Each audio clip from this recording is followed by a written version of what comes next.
De temas polémicos de mucho interés para la población en general. Sobre todo, la intención de este nuevo proyecto televisivo será instruir a la población sobre sus derechos, de educar a sus hijos sobre derecho de matrimonio, aborto, vida, en fin, los temas que en la actualidad se abortan o se acogen en muchas áreas de la sociedad y que lamentablemente quizás el gobierno no las está atendiendo. Pero esta es una ventana que Dios permite se abra para poder compartirlo, enseñarlo y sobre todo instruir a nuestra población. Vamos a contar con una serie de invitados muy interesantes, amigos de la casa, por supuesto, como el caso de Paola Martínez, que más adelante la tendremos, Jorge de Lama, ellos son integrantes de RENAFAN. Vamos a estar conversando de un tema muy importante que sucedió días atrás, el derecho de los padres para educar a sus hijos ante la ONU. En la ONU, la Organización de Naciones Unidas, se dio una votación para que a los padres de familia se les extensa o se les evite participar de la educación de sus hijos, se les quite el derecho de participar dentro de la educación de sus hijos. Gracias a Dios esto fue rechazado por una mayoría importante. Países de Europa y América Latina no votaron, obviamente, a favor de esta iniciativa, pero nosotros queremos, antes de iniciar nuestra conversación con Jorge, que ya lo tenemos aquí en el estudio, presentar un video de introducción para tener un amplio conocimiento sobre el tema que vamos a tratar hoy. Así que presentamos nuestro video. Las agencias de la ONU continúan promoviendo la educación sexual integral a través de sus oficinas en todo el mundo. Sin embargo, la falta de consenso sobre el tema ha frustrado hasta ahora los intentos de legitimar este tipo de educación en la programación de la ONU. La autoridad de los padres sobre sus hijos volvió a aparecer en 3 resoluciones de la ONU en las últimas semanas. En Nueva York, del 17 al 25 de noviembre, se llevó a cabo una votación dentro de la Asamblea General de la ONU para decidir quién tiene derecho de educar a nuestros hijos, los padres de familia o el gobierno. En la Asamblea votaron 174 países, donde la mayor parte de los países de la Unión Europea y de América Latina, incluido el Perú, votaron en contra del derecho de los padres a decidir la educación moral de sus hijos. La delegación de Perú votó en contra del derecho de los padres a la educación de sus hijos. Ahí nosotros, lo que nos ha sorprendido es que en momentos en los cuales esto está en discusión en Perú, nuestro Estado, en vez de escucharnos y habiendo un procedimiento contra el currículo nacional, asuma compromisos o pretenda asumir compromisos que nieguen y desaparezcan el derecho de los padres a la crianza de sus hijos y a participar en la educación. Sin embargo, ganaron los padres de familia. 2 de los puntos fundamentales de la resolución final ganada por los padres del mundo establece: 2 de los puntos clave de esta resolución de la Asamblea General de las Naciones Unidas son dar educación general adecuada a la edad y científicamente exacta, y esta educación deberá ser dada en plena colaboración con los padres, los tutores o los cuidadores de los niños. Esto es un gran éxito, pues los países que votaron en contra del derecho de los padres a educar a sus hijos buscaban, como bien dijo el representante de Noruega, lo siguiente: los niños deberían decidir libre y autónomamente sobre asuntos relacionados con la salud sexual y reproductiva. Solo eso nos faltaba. Los niños no pueden comprar una cerveza, un cigarro o manejar un auto, pero estos corruptores de menores dicen que sí pueden manejar su cuerpo sexualmente como quieran y con quienes quieran. Surge entonces la pregunta: ¿por qué el Perú votó en contra de este derecho de los padres de familia, siendo que en el país las manifestaciones masivas durante este año hacen evidentes el rechazo a este tipo de imposición de parte del gobierno sobre la educación moral y sexual de sus hijos? Desde acá quiero hacerle recordar al gobierno que en ningún momento los padres de familia hemos otorgado la patria potestad al Estado. Nosotros nos hemos quedado sorprendidos y seguro como muchos padres indignados de darnos y enterarnos así que el Perú está entregando prácticamente la vida de nuestros hijos, ¿no? y no permitiendo la intervención de los padres. Realmente es una situación increíble que se esté vulnerando los derechos establecidos, reconocidos por nuestra Constitución, reconocidos por la norma peruana, e inclusive transgrediendo los derechos reconocidos por la norma internacional sobre los derechos de los padres en la educación. Y más que todo este tema es educación sexual. ¿Cómo no puede el padre de familia, quien es pieza fundamental en la formación de ese niño, participar en ese proceso, ¿no? Esta noticia marca un cambio de tendencia, pues a partir de ahora las organizaciones pro familia y los mismos padres de familia podrán acogerse a esta resolución. Bien, vamos a conversar entonces con Jorge de Lama, que ya lo tenemos aquí en nuestro set. Jorge, gracias por estar con nosotros en esta mañana. Hemos visto este video de introducción que nos ha hablado un poco sobre este proceso de votación que se realizó en la ONU. Vamos a explicarle a la gente cómo nace la iniciativa, de quién nace, quiénes son los que apoyan, quiénes son los que están en contra de esta votación. Sí, antes que nada, gracias Reni por la invitación. Siempre es un gusto estar acá con ustedes. Exactamente, vamos a explicar para nuestra audiencia cómo es el proceso. Mira, la ONU, así como el Congreso, tiene comisiones, ¿ok? Entonces, esta comisión, que es la tercera comisión de la ONU, que se reúne anualmente, igual que todas las demás comisiones, trata sobre los temas temas sociales, culturales y humanitarios, ¿ok? Lo que sucedió en esa sesión es que los países de la Unión Europea, conjuntamente con algunos países latinoamericanos, incluido el Perú, presentaron un proyecto de resolución llamado Derechos del Niño. ¿Ok? Ese proyecto antes de votación fue discutido con todos los demás países. Fue negociado y aparentemente había habido un consenso antes de la votación. ¿Para qué? Para que cuando se llegue a la votación no haya nada que discutir, ¿no? Lo que sucedió el 21 de noviembre fue que cuando Estonia, que era la portavoz de los países de la Unión Europea y los países latinoamericanos, incluido el Perú, ¿no?, que presentaron el proyecto, como lo dije anteriormente, cuando Estonia presentó esto, lo que sucedió fue que Egipto pidió que se modifique un artículo en el momento de la votación. Un artículo que habla del tema de familia. Exacto. Lo que sucede es que la resolución lo que trata, el objetivo principal es eliminar la violencia contra los niños, como siempre, ¿no? Un marco paraguas sobre el cual, dentro de ese marco, hay reglas que tratan, por ejemplo, de la prohibición de la educación sexual y reproductiva como un mecanismo para evitar la violencia entre los niños. Lo que sucedió es que Egipto presentó una modificación a un artículo que decía, el artículo original, decía a grandes rasgos que el Estado debería acelerar la provisión de educación sexual y reproductiva a los menores, así como de igualdad de género, en colaboración con los tutores, los padres y los educadores y los prestadores de servicios de salud, es decir, todos por igual.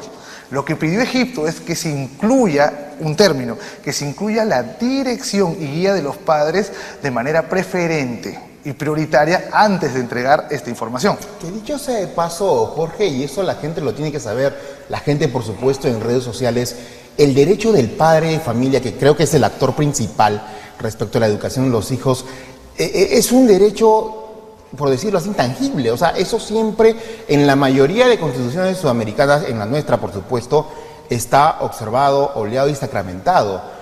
¿Por qué la ONU, siendo una instancia internacional, podría tener la capacidad de modificar este derecho que existe en varias constituciones de Sudamérica y en otros países? Por partes. La pregunta, claro, es más, no solamente en la legislación nacional está esto incluido, en el artículo 26, numeral 3 de la Declaración Universal de Derechos Humanos, establece el derecho preferente de los padres a escoger la educación de sus hijos. Entonces, no es un tema solo nacional. Pero, ¿qué sucede? Para terminar la historia, de ahí entrar al tema de las resoluciones, porque creo que ese es el punto de la segunda pregunta. Lo que sucedió fue que Egipto dijo, sí, nosotros queremos presentar esta propuesta de modificación porque durante las negociaciones previas, esas que te dije que se dieron antes de que se presentara la resolución a voto, nosotros intentamos poner, dijo Egipto, que se haga mención a la participación de los padres de manera preferente en cuanto a la dirección y la guía sobre los niños, pero nunca nos dejaron. En las negociaciones previas no los dejaron, ¿ok? Entonces lo que sucedió fue que los países que habían presentado la resolución para aprobación eligieron un portavoz que era Uruguay Y Uruguay lo que dijo fue que lo que estaba intentando hacer Egipto era una modificación a última hora y que este lenguaje ya se había consensuado durante mucho tiempo atrás. Descreditando. O sea, se procedió a la votación para ver si se incluía la modificación que presentó Egipto, y lo que sucedió fue que los países africanos, conjuntamente con China, Estados Unidos y Rusia, votaron a favor de esta enmienda, votaron a favor de incluir a los padres, o la dirección y guía de los padres de manera preferente, cuando el Estado otorgue o provea educación sexual integral, ¿no? Perú votó en contra. Perú y los demás países latinoamericanos votaron en contra. Igual que lo de la Unión Europea también votó en contra. ¿Qué sucede después? Como habían ganado la votación los países africanos, a excepción de Sudáfrica que no había votado, se aprobó la resolución con la modificación incluida. Pero, sorprendentemente, cuando termina la votación y se acepta, bueno, ya la resolución queda con la modificación que planteó Egipto, también incorporada, Perú y otros 3 países más presentan una reserva a ese artículo nuevo. ¿Qué significa una reserva? Yo acepto todo menos este artículo. Para mí esto no es obligatorio, no es vinculante, no sirve para nada. En términos bastante laxos y bastante comunes, coloquiales, ¿no? Para que la gente entienda. Y se puede decir que Perú, en el caso que tú me estás diciendo, va a aplicar ese documento menos ese artículo. Menos el artículo. Menos ese artículo. Entonces, se dijo en redes sociales que lo que había pasado en realidad era que Perú se había molestado solamente porque el cambio había venido a última hora. Pero con la reserva, con la reserva que estableció Perú, ¿qué te está diciendo? No, que el tema tenía un sustrato ideológico, no un sustrato formal, digamos así. Entonces, hay un tema de fondo. Exacto, hay un tema de fondo. Ahora, para pasar a la segunda pregunta, ahora ya que se tiene claro el panorama, te comento, lo que sucede es que las resoluciones de la ONU de este tipo no son obligatorias, porque no son vinculantes, pero contribuyen a la creación de normas de derecho internacional a través de la costumbre.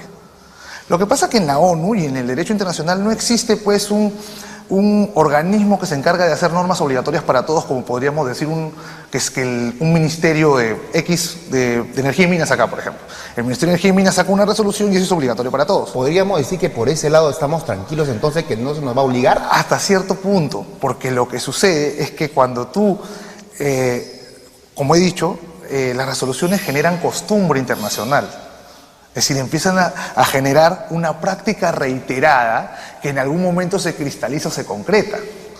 Ahí ya se convierte obligatorio.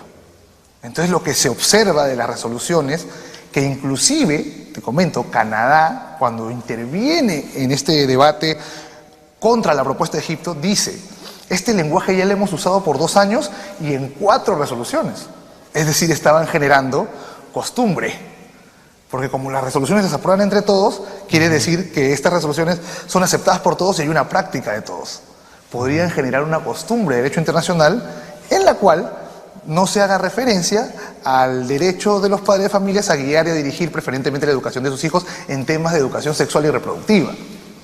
Esto me hace entender entonces que la lucha contra estos derechos que tienen una base en lo que es ideología de género es una pelea de larga data y que los padres de familia tenemos que tener a consideración y siempre estar atentos de cómo poder enfrentar estas situaciones. Queremos invitar a todos los amigos que nos están siguiendo por las redes sociales, por favor, a enviar sus comentarios, sus preguntas acá a los invitados que más adelante vamos a estar contando también con Paula Martínez de Renafán, en algunos minutos más se integra con nosotros.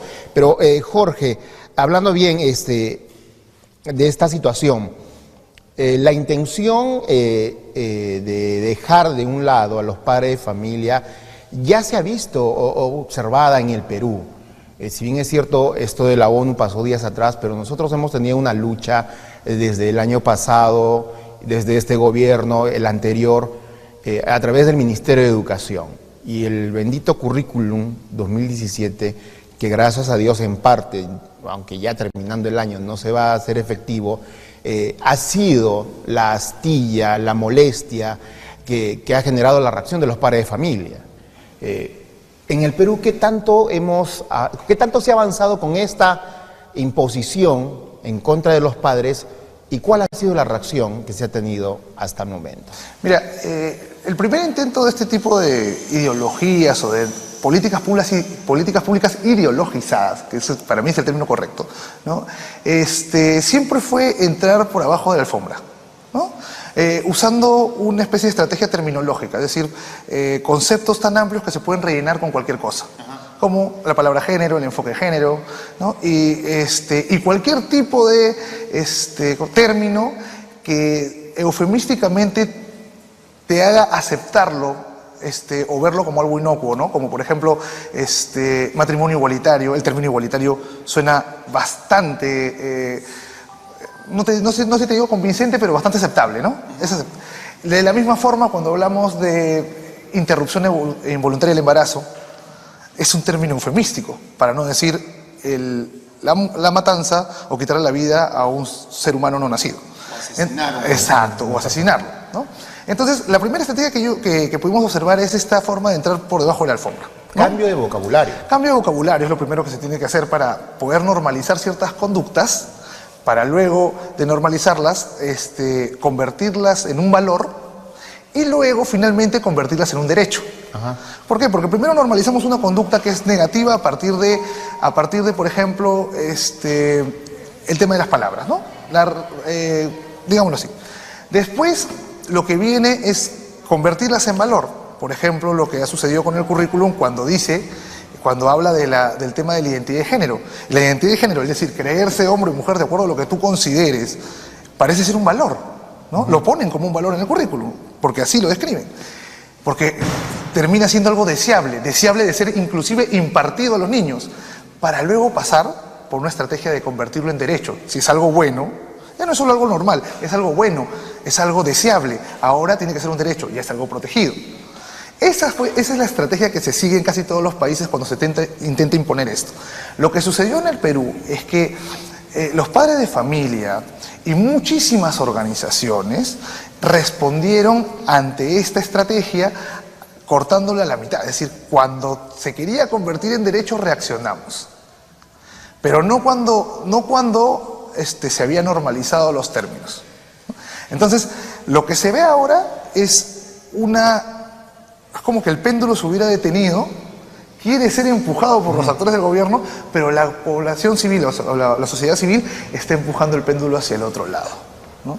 Entonces, eso es lo que yo y la mayoría de la gente con la que he conversado estamos viendo. Es decir, lo hemos detenido, pero así como hemos detenido que ingrese por la puerta a través del Congreso, es posible, y creo que todo el mundo sabe que va a tratar de entrar por la ventana. ¿Cómo? A través de resoluciones de la ONU que no son vinculantes hoy, claro, pero pueden ser vinculantes mañana, por ejemplo. Podríamos también considerar que quiso entrar por la ventana por el medio del currículum, sabiendo que el currículum es un documento mucho menor que la Constitución, que tiene que ser visto por el Congreso. Queremos irnos a la pausa, Jorge, porque nos indican que vamos a tener una pequeña corte y regresamos con este programa importante. No se olvide de las redes sociales, enviar sus comentarios, sus saludos. Vamos al corte, volvemos.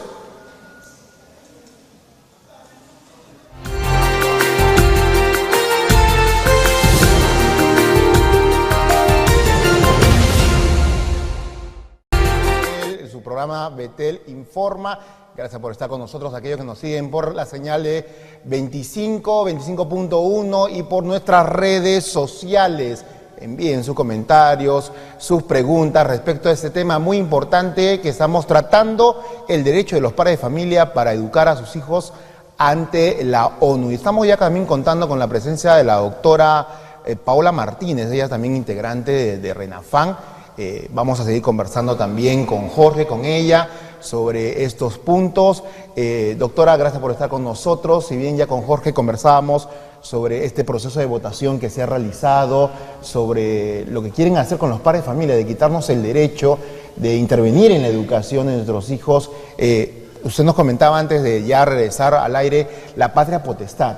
Ese es un derecho fundamental para el padre de familia para determinar la educación o la dirección de la educación de sus hijos. Si bien es cierto, eso está contemplado en la Constitución y en leyes de muchos países que han aprobado lo que se quiere intentar dar a conocer en la ONU, pero ¿qué tan importante es la patria potestad para que lo sepan los padres de familia? Gracias por la invitación nuevamente acá como RENAFAN, siempre luchando en pro de los derechos de la familia, de los niños, ¿no? Y en este caso, bien lo comentabas en relación a lo patria potestad, esta modificación, esta enmienda propuesta en la ONU, reconoce efectivamente lo que está establecido en nuestro Código Civil, ¿no? Lo que es la patria potestad. El artículo 423 del Código Civil establece que la patria potestad regula los derechos y los deberes que tienen los padres de familia sobre sus hijos, ¿no? Y esto incluye el proceso educativo, en todo sentido, hasta la mayoría de edad, porque es hasta la mayoría de edad, entre otros requisitos, que se pierde la patria potestad. Entonces los padres de familia tenemos ese derecho, el derecho de vigilar, de guiar, de supervisar el proceso educativo de sus hijos. Usted decía algo que es muy importante y quiero resaltarlo. El tema de la patria potestad en algún momento fue también visto en la ONU y reconocido en la ONU. Bueno, lo que se está estableciendo a través de la ONU es justamente las restricciones de la patria potestad. Esto está perjudicando que los padres puedan intervenir en el proceso en general de desarrollo del niño. Entonces, una de estas intervenciones es justamente este proyecto de documento que se quería aprobar, excluyendo la intervención de los padres de familia. Entonces, vemos claramente que existe una política internacional por parte de estas organizaciones internacionales que tal vez la mayoría de personas puedan considerar que son organizaciones que van en pro de los niños, a favor de su educación, de su desarrollo, de la familia, pero no. Lo que estamos viendo es justamente estas intervenciones para que cada vez más sea reducido la intervención de los padres sobre los niños, en diferentes formas. Comenzando por esa intervención, ¿no? Por esa intervención donde justamente se quitaba la intervención de los padres de familia para la enseñanza que el Estado podría dar sobre los derechos sexuales y reproductivos. Es obvio que la intención, Jorge, es atacar a la niñez, porque estamos hablando de atacar a las futuras generaciones para ideologizarlos sobre esta nueva ola que viene, que es el cambio de género. Quiero decirles a los invitados que tenemos aquí que estamos ya en contacto con el licenciado Juan Carlos Dagdub. Él es el presidente del Consejo Mexicano de la Familia. Nos está escuchando a través del Sky, ahí lo tenemos en pantalla. Licenciado, gracias por estar con nosotros. Muy buenos días. Muy buenos días, gracias por invitarme. Con mucho gusto estar con ustedes. Un placer tenerlo, licenciado. Bueno, sabemos que usted allá en México también ha alzado a través de la presidenta del Consejo Mexicano de la Familia su voz de protesta ante esta iniciativa de la ONU. ¿Cuál es su comentario ante esta posición que se ha mostrado en la ONU, doctor? Bueno, en primer lugar, a mí me gustaría ir un poquito antes de las leyes, ¿no? O sea, lo que la gente que los movimientos a nivel internacional, la gente que tiene tomada la ONU, porque hay que distinguir entre la ONU y la burocracia que controla la ONU y los países que controlan la ONU, porque la ONU en sí es una institución benéfica para el mundo.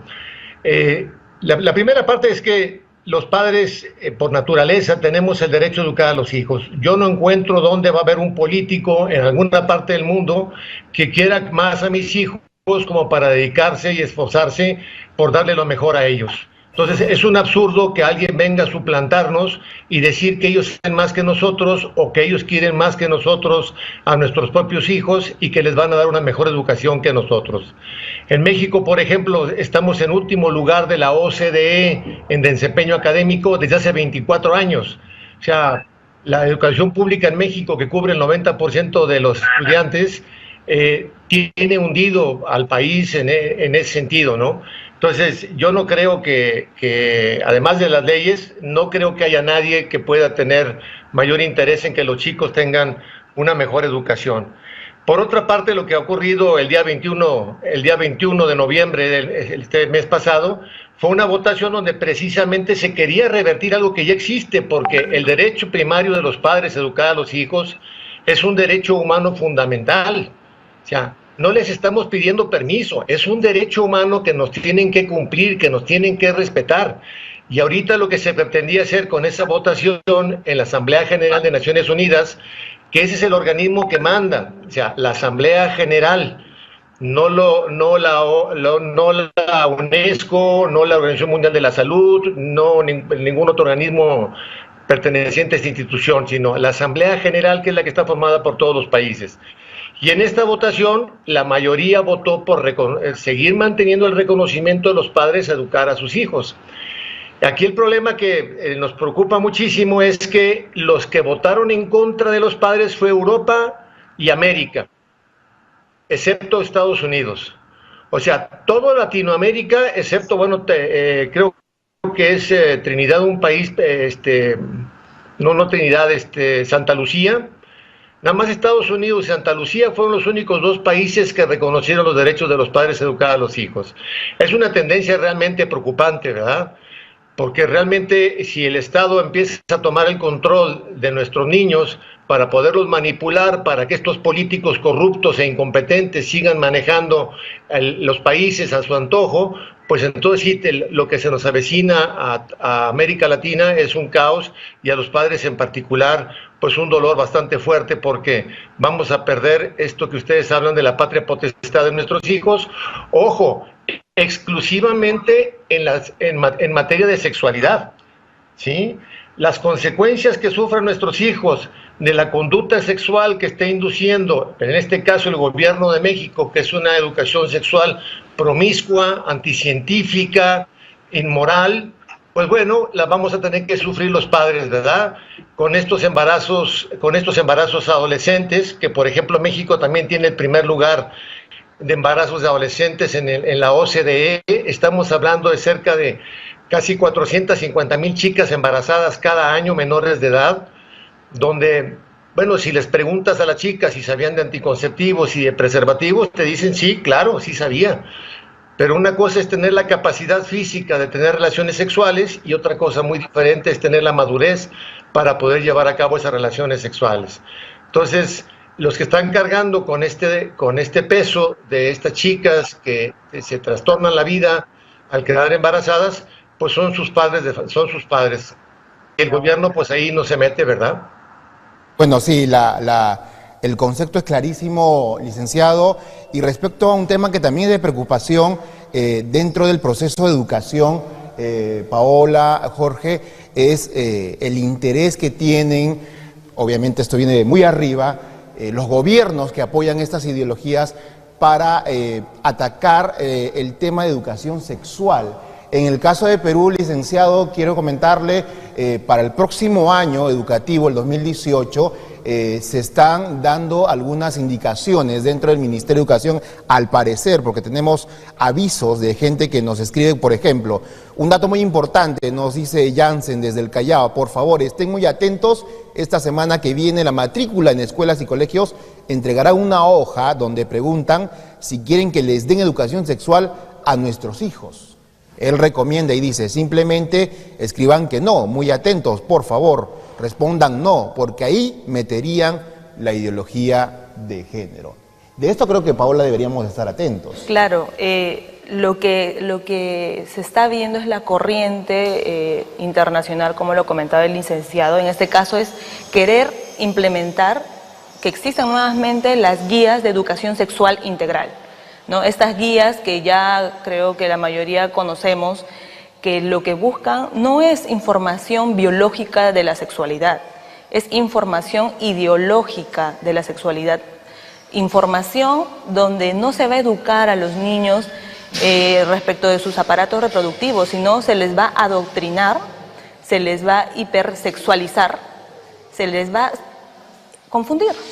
No es la finalidad de las guías de educación sexual integral querer enseñar, y eso es lo que busca el Estado finalmente, si va a continuar imponiendo este enfoque de género, que no es otra cosa más que la ideología de género, ¿no? Ahora, lo peor aún, Jorge, es que esto se está haciendo con plata de nosotros, con plata del Estado mexicano, con plata del Estado peruano, con plata del Estado chileno, que es el impuesto que pagamos todos los ciudadanos de Latinoamérica. Sí, exactamente. Eso debe ser lo que más nos ofende, ¿no? El hecho de que el Estado trate de implantar una cosmovisión particular de la sexualidad. Si alguien cree que, bueno, enseñarle a su hijo a ser promiscuo es algo bueno, que lo enseñe él. Pero el Estado no puede entrar en temas que son pertenecen estrictamente a la esfera particular del ser humano, del individuo.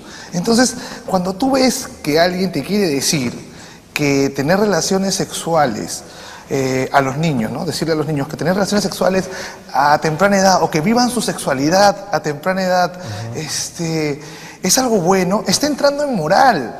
No está entrando en un tema científico de lo que es los órganos reproductivos, sino en moral. Entonces lo que preocupa es si realmente el Estado entiende la división entre el individuo y él.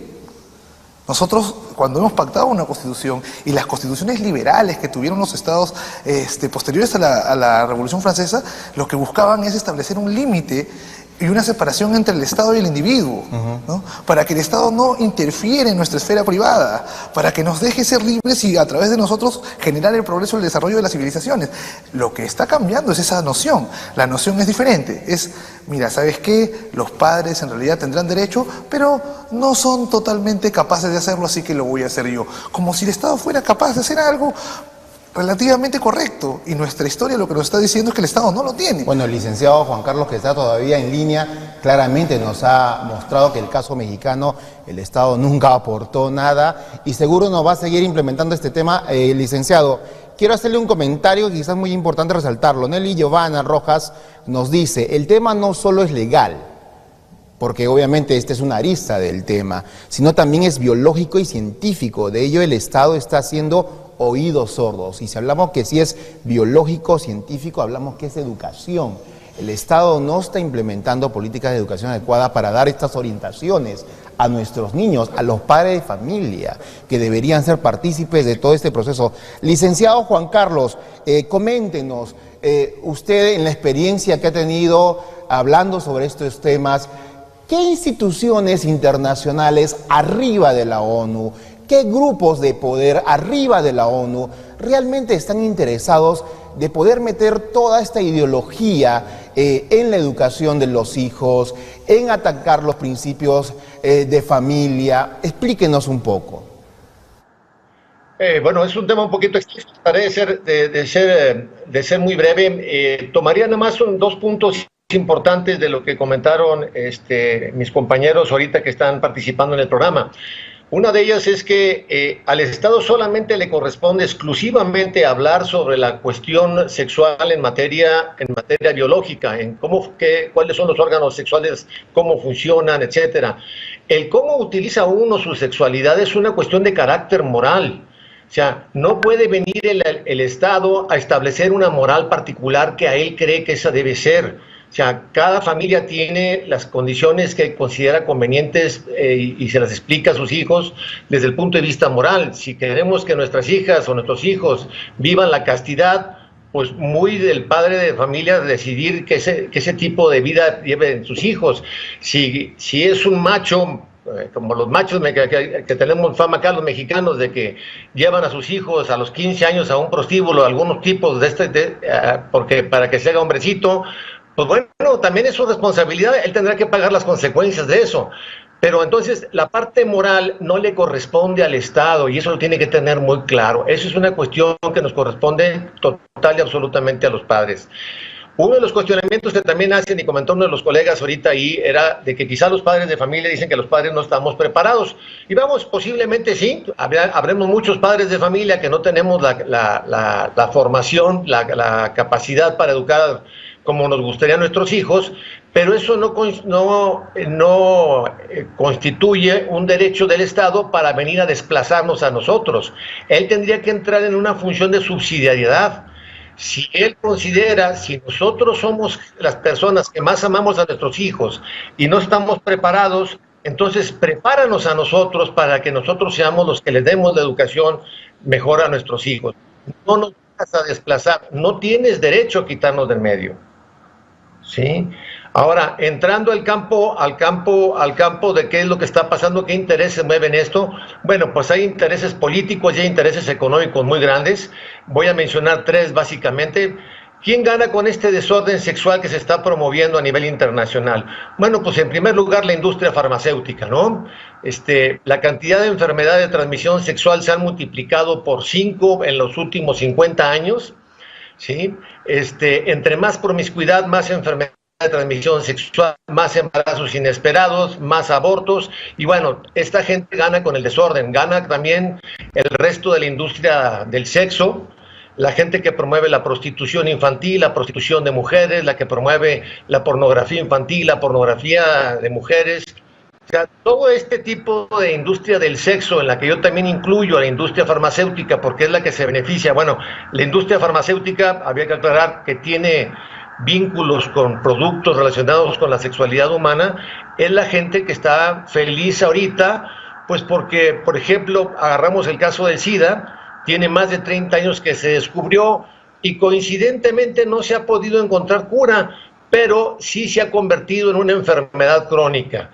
Ahora resulta que entonces la gente se sigue infectando porque sigue aumentando el número de personas infectadas de SIDA, pero ya las personas no fallecen a los 10 años, ahora fallecen a los 30, a los 40 años, o sea, que ahora tienen clientes para 30 años más para que sigan consumiendo sus productos.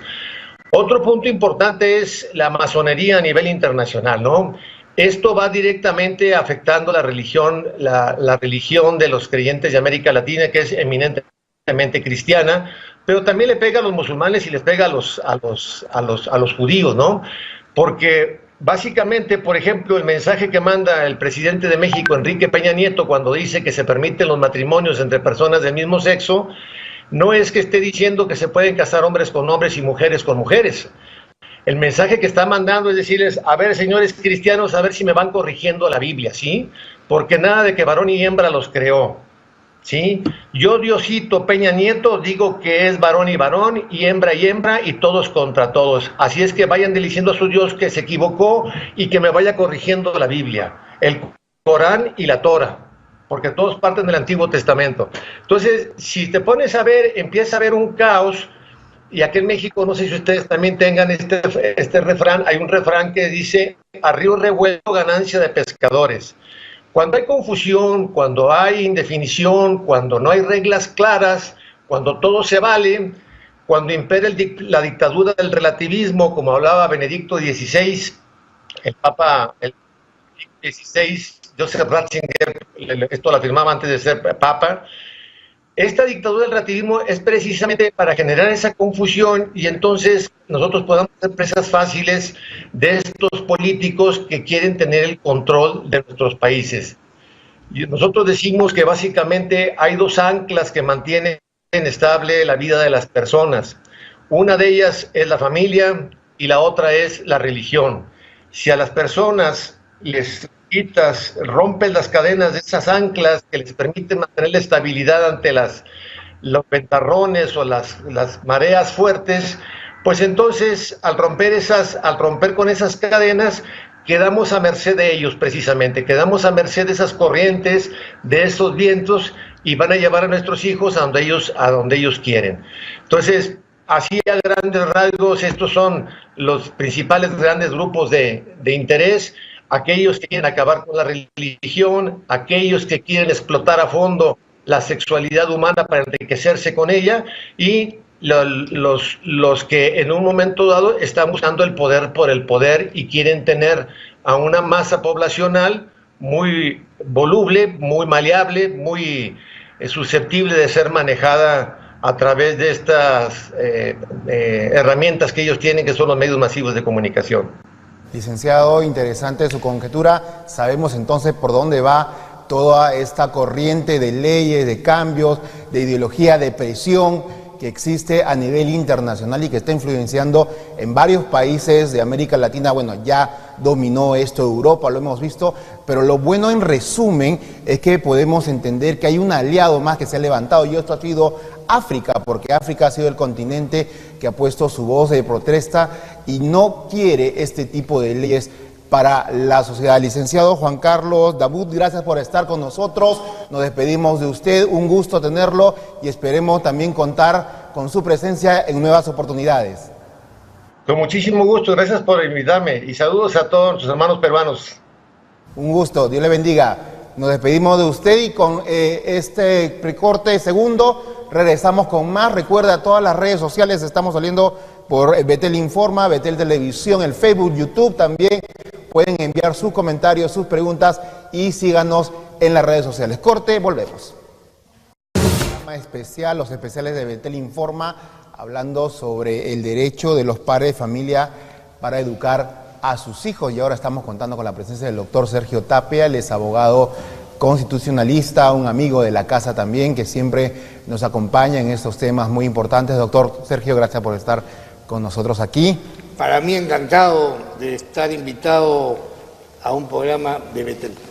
Bien, doctor, el tema que hemos venido tratando con Jorge, con nuestros amigos de RENAFAN, con Paola, es respecto a este derecho de los padres de familia para educar a sus hijos ante la ONU. Perú, en la organización internacional, fue uno de los países que votó en contra de este derecho de los padres. Y bueno, y hay congresistas locales que pidieron explicaciones a la representación peruana de que por qué se tomó esta postura por parte del Estado peruano.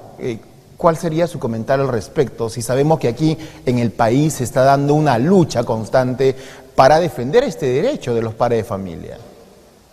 Yo creo que la palabra adecuada es que hay un desmadre. En castellano, el lecho del río es la madre. Cuando el río se desborda y hace daño es el desmadre.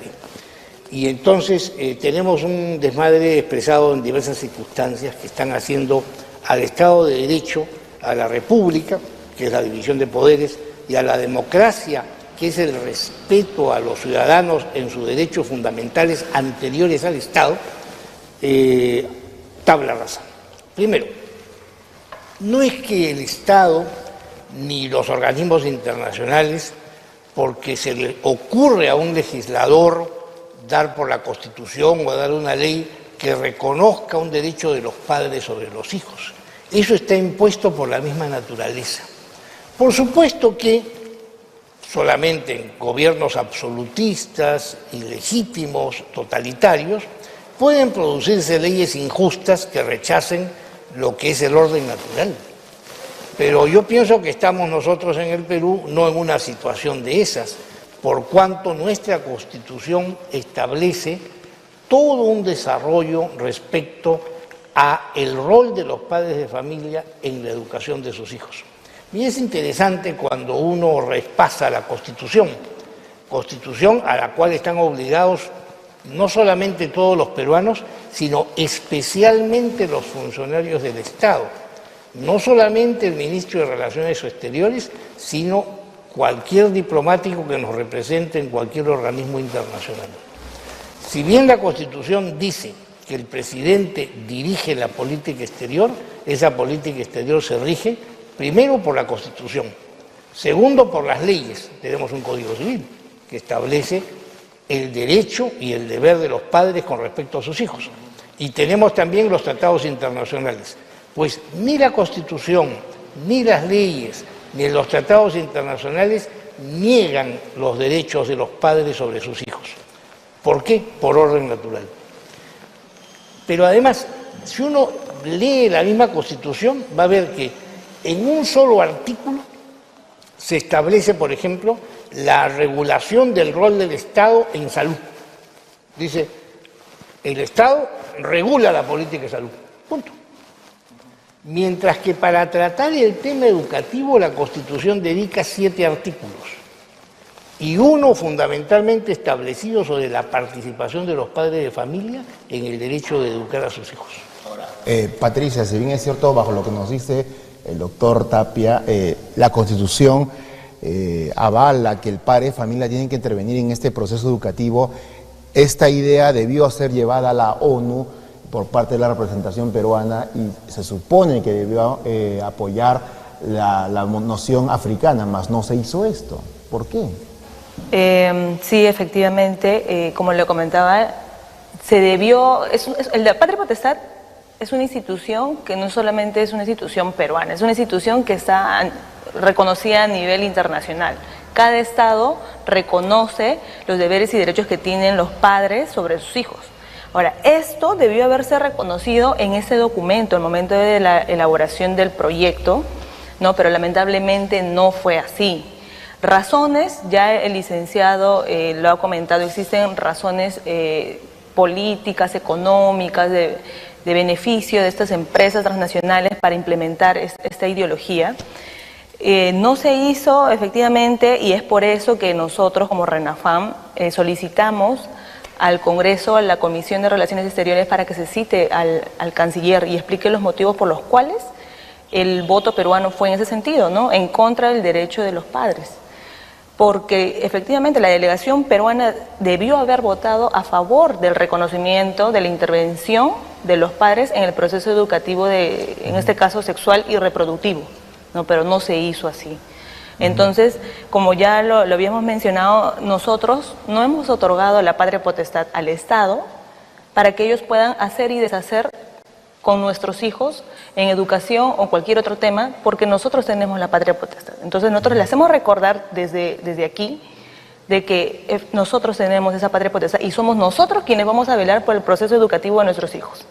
Si el Estado quiere implementar cosmovisiones particulares de la sexualidad, no lo vamos a permitir, porque nosotros vamos a estar vigilantes siempre porque el Estado brinde una educación, pero desde la biología, no desde otra cosmovisión particular que ellos puedan imponer.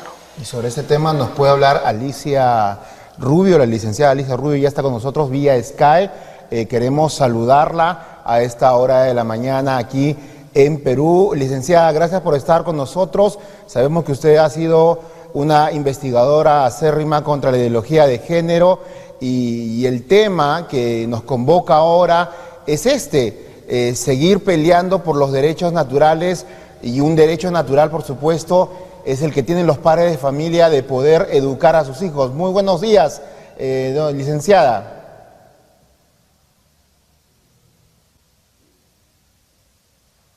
Bueno, nos llega a escuchar la licenciada, por favor. ¿Nos escucha bien claro?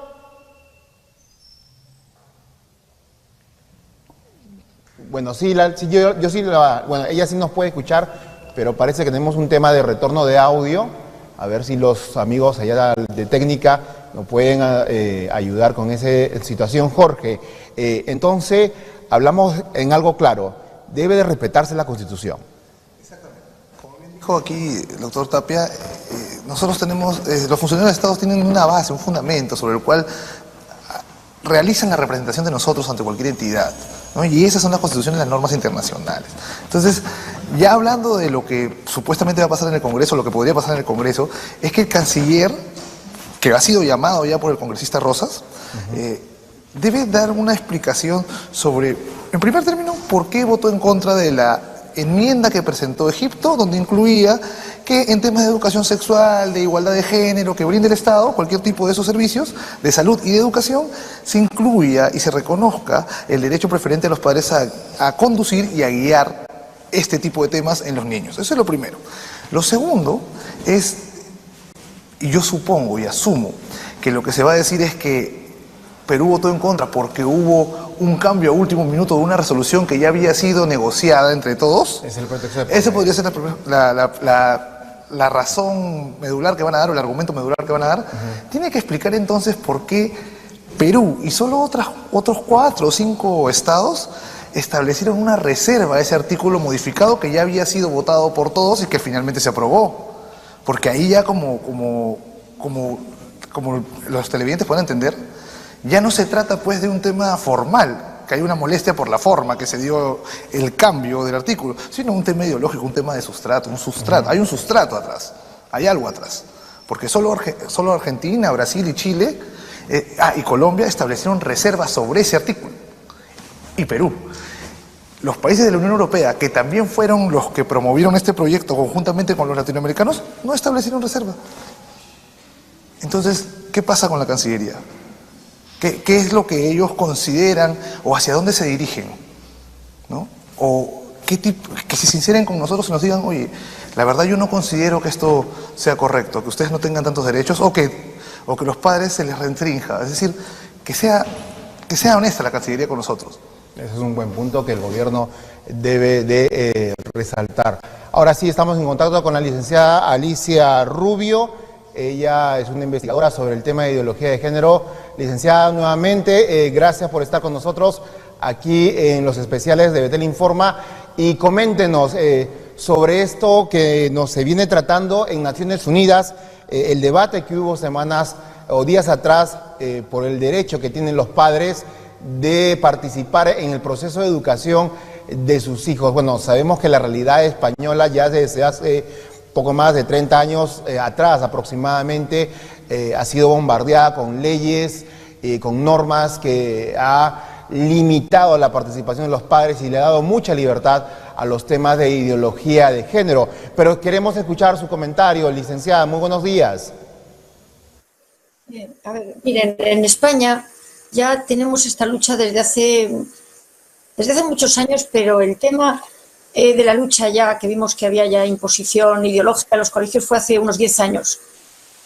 Impusieron una asignatura adoctrinadora en la que metían incluso determinada ideología política. Y entonces nos enfrentamos. En este momento, los que imponen este tipo de adoctrinamiento en los centros escolares han ido sacando conclusiones de qué es lo que ha funcionado y lo que no. Y en el caso de España, ¿sí me oye? En el caso de España, el hecho de que hubo un montón de padres que nos negamos a que nuestros hijos fueran y fueron objetores, tuvieron muchos problemas, pero lo cierto es que al final se consiguió armar barullo y la asignatura fue retirada. Lo siguiente que han hecho ha sido, desde leyes que no tienen que ver con las leyes educativas, están metiendo contenidos que tienen que darse obligatoriamente, como la igualdad LGTBI, en la ley de aborto, el derecho al aborto, que lo aprendan en los colegios, una serie de cosas. Es decir, están filtrándolo por otro lado. Pero se encuentran siempre con el problema de que los padres se nieguen. Y entonces, por el cual pueden de alguna manera evitarlo porque el pánico de los padres puede ser total, es quitarles la patria potestad. Es decir, considerar que esas enseñanzas que se van a dar, por ejemplo, en este caso en educación sexual, son tan importantes que un padre que se niegue merece, es decir, está haciendo un daño al niño, le está quitando unos derechos y merece que se le quite el niño. Ese va a ser el objetivo final de la ONU. No se puede decir de primeras, pero esta primera votación, si se llega a ganar, ya es una rendija por la cual ya empieza a meterse eso. Por otro lado, yo estoy investigando y escribí un libro en el que varios capítulos tratan precisamente del adoctrinamiento en los colegios y en el tema de la educación sexual, que los resultados y las consecuencias de esos cursillos son justo lo contrario de lo que nos venden. Es tremendamente lesivo para los niños, para su salud, para su integridad, para muchísimas cosas. Entonces, hay a toda costa que defender eso. Y el hecho de que el representante de Perú, como el representante de España, hayan votado que sus ciudadanos pierdan la patria potestad en el caso de educación sexual es gravísimo, porque va contra la Constitución de los dos países, como de otros, y porque además es una lesión tremenda de los derechos de padres y de hijos.